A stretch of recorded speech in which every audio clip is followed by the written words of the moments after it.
Well, a very warm welcome back to Vienna. We are now under the floodlights. It is now dark, it is now nighttime, and we are under the floodlights. What a wonderful first round it was for GCL round one.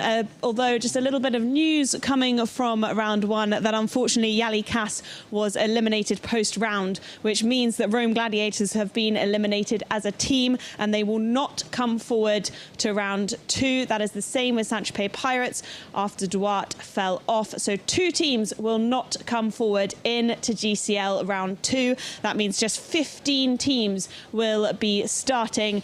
And alongside me to chat everything about this and also GCL round two is our wonderful commentator, Tom. Tom, welcome back to the studio. Thank you very much. It's good to be back. You've had a moment to walk the course. Yeah, we've had a quick run around it. In the rain. It is starting to rain. It paused just briefly while we were running around, or else I didn't notice. I'm not sure which it was because it took all my concentration. It's impressive. I have to say, the course builder, he has a unique way of doing it. I think he's very kind. He's built some decent fences. It's a good size.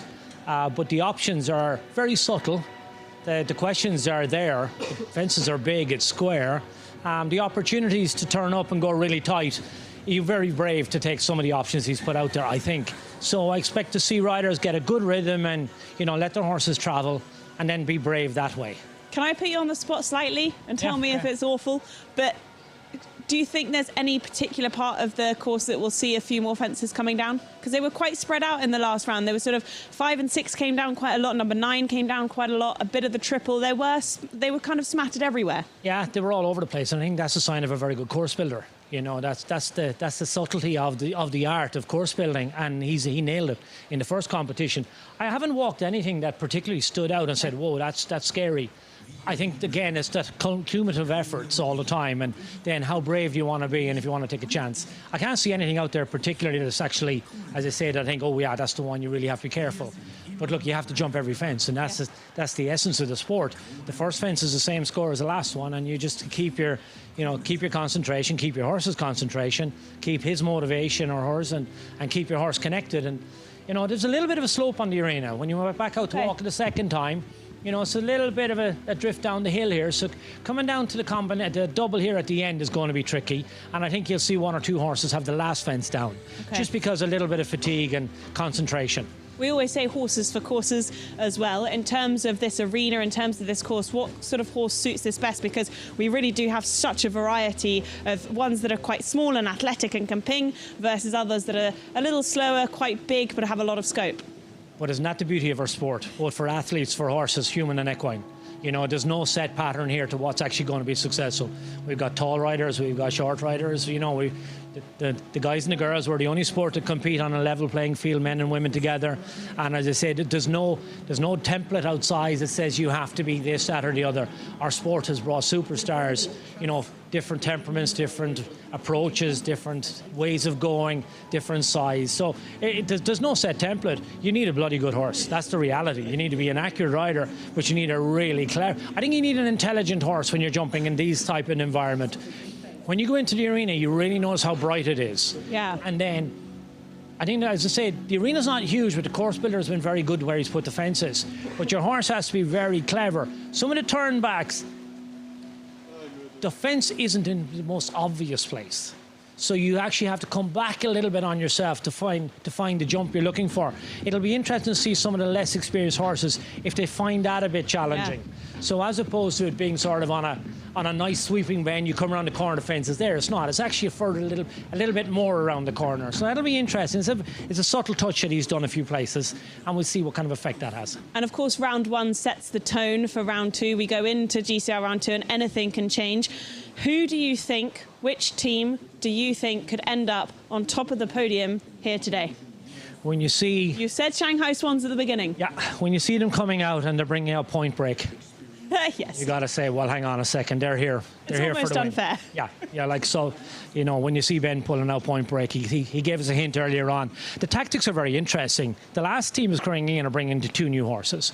The team before that, the second last team have also, the team before that are jumping the same horses. Fernando's going to ride the same horse again, and Peter DeVos is going to ride the same horse again that they've ridden in the first round. So that's going to be very interesting. Different teams, different strategies, different tactics. but we're going to have to wait and see. If this has been anything like the previous competitions, we're going to be on the edge of our seat until the last jump with the last horse in the last round. Which is exactly what we want, and it's exactly part of the sport. Tom, thank you so much. I will let you go and get set up for commentary. Let's just take a quick look then at the results after GCL round 1, after the news that Rome Gladiators have also been eliminated alongside Saint-Tropez Pirates. That does change the results slightly, but it doesn't change anything for those top 4 teams. That is, Shanghai Swans are still in the lead with a very, very quick time, 9 seconds faster than the Cannes Stars, powered by the Iron Dames. Now, of course, the time doesn't cross over into round 2, just the penalties cross into round 2, but it just sets the tone with how fast the Shanghai Swans are going to be and how much pressure they're going to put on the Cannes Stars, powered by the Iron Dames. Prague Lions, again, in such a fabulous position there in 3rd. And as we go down, we've got Basel Cosmopolitans, Valkenswaard United, a little bit of a surprise there in 8th position. But again, anything can change. In London, we saw Basel Cosmopolitans come from 2nd last into 2nd place. So really do not rule out anyone going into round 2. Riesenbeck International, powered by Horse Gym, they will be looking to go clear into round 2, as will everyone else. But Riesenbeck International really wanting to get into that top 4 in the championship, so they really need some crucial points as well. Doha Falcons are last there, and Rome Gladiators and Saint-Tropez Pirates, as I slightly out of it today because they have both been eliminated. But it's not all over. We've still got round 2 to go to add to those round 1 results, and the start list has just come out. Let's head over to Dan Strange to see what the start list has in store for us for round 2. Thanks, Rosie. It's one of those evenings. It's teeming down with rain here. I've written my notes the wrong way round on my card, so that's upside down.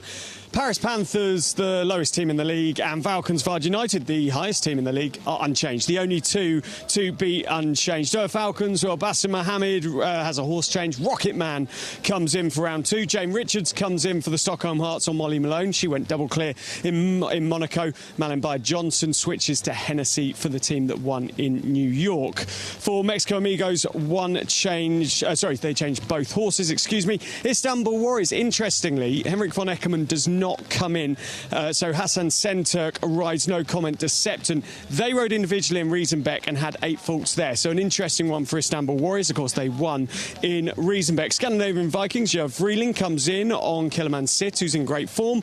Lara Trebut rides Memphis Said, who had a great LGCT Grand Prix in Shanghai. For Monaco Comets, Yoli and Yoni stay, but both change horse.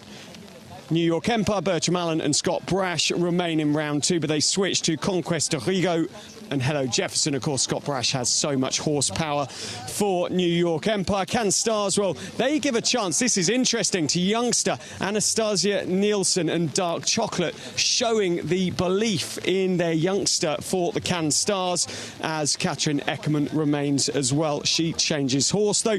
Basel, well, Andreas rides Napoli as he switches. Jana Vargas switches to Dorette OLD. Shanghai Swans, well, Katarina Romberg, an Austrian, comes in for Max Kuhner, who drops out. She rides Kuma 5, and Ben Mayer, well, switches to Point Break. Could it be any better to come in for Shanghai Swans? Rosie, it's very wet here. Back over to you.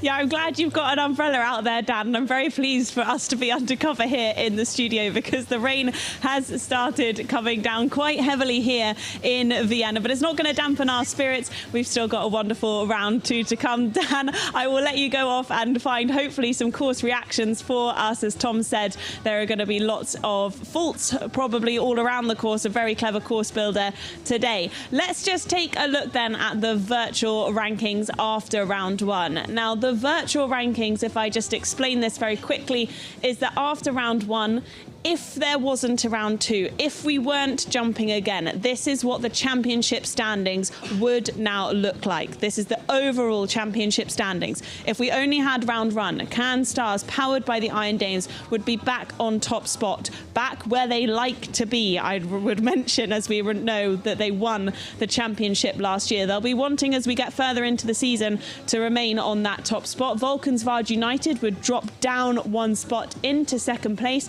Shanghai Shanghai Swans would stay where they are, Prague Lions would also stay where they are, and Riesenbeck International would also stay where they are. Now, we discussed before in pre-show round 1 that there are only 31 points between Team 4 and Team 8.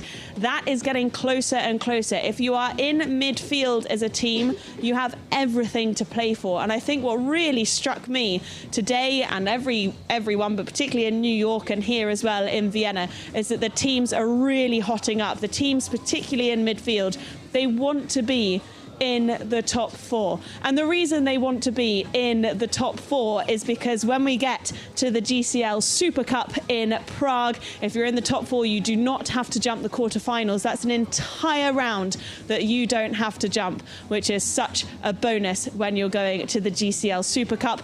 And as we discussed as well, if you're in 17th place this year, unfortunately, you do not go to the GCL Super Cup either. So it's a really important point. Paris Panthers will want to be out of that now. But I've just heard that Dan Strange in the rain has managed to catch up with Michael van der Vleuten. Let's head straight down to them. Thanks, Rosie. Me and Michael literally were catching up there about life. Madrid in motions, Michael van der Vleuten. Michael, let's have a chat about the courses we walk through. We're at 4A, B and C here. Yeah. Now, the colours, under the lights, difficult pastel colours. Yeah, as you can see, they are not. It's the very light green, which is not very sharp for the horses to judge, and as you can see, it's the A and B element of the triple combination. So yeah, I expect some faults at these 2 elements, which is a difficult part in the course for the horses. Coming away from the in-out gate and the slight angle across the arena as well, it is a challenging course. What's been said so far by a number of people, Scott Brash, for example, very square, and the faults seem like they'll keep going right through the round. What's your view on that? Yeah, no, I agree with Scott. What is also a difficult part in this arena is that the ground is not very straight. So some jumps, for example, the triple combination goes a little bit uphill, as we say, which is more heavy for the horses. It takes the rhythm more out of the stride of the horses. And some fences are going a little bit down, which gets a bit of flat jump for the horses. So no, altogether, I think it's a tricky class. Yeah, many faults will happen this round. Well, that bell means they're ready for the riders. Yes, I hope not for Madrid Emotion, but that's on us. Michael, thanks for your time. Rosie, back to you from a very, very wet arena. Yeah, thank you very much, Dan. Michael van der Vleuten will be coming back in on Beauville. And for this round, all of our teams, all of our horses and riders will be coming through the palace this time into the arena. What a way to enter this arena, this showground as well. This is GCL round 2. We look forward to it. It's going to be a battle, particularly for those top 4 teams in the championship.